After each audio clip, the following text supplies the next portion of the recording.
Mntase mamela la. Yimi loyo namhlanje ne. Ngenza shopping. So ngikwi-queue yokuthi ngiyobhadala. Kunobaba omdala la emva kwami. Hayi ke. Shuthi ugirl ophambi kwami. Sekuyi-10 yakhe ukuthi hamba yobhadala.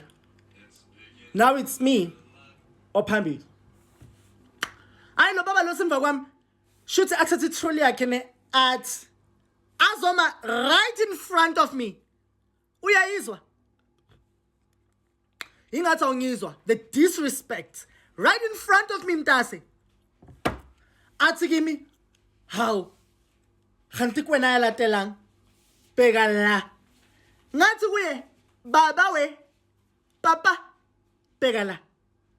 Anginasikhathi mina so argue nomuntu omdala ne ongenangqondo.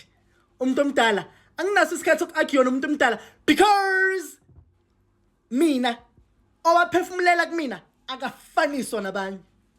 Akafaniswa nabanye owaphefumulela kumina. Uyangizwa ukuthi ngithini? So bheka la.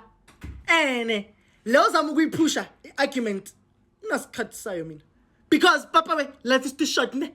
Life is too short for us to be arguing nge-queue. Awuhlanyi angihlanyi. And akusuthi angazi uyimpompothe awuyona impompothe ubona kahle ukuthi yimilo olandelayo the disrespect. Ngathi bheka la. Owaphefumulela kumina akafaniswa nabanye. Akafaniswa nabanye. So angihlanye la ngisiyona impompothe mina. Mangabe wena ngazi nobumpompothe ngaphakathi kuwena angazi angihlangene futhi. Yayiva. Hayi. Bantu badala basili nasikhathi sabo mina. Anginomosha energy yami.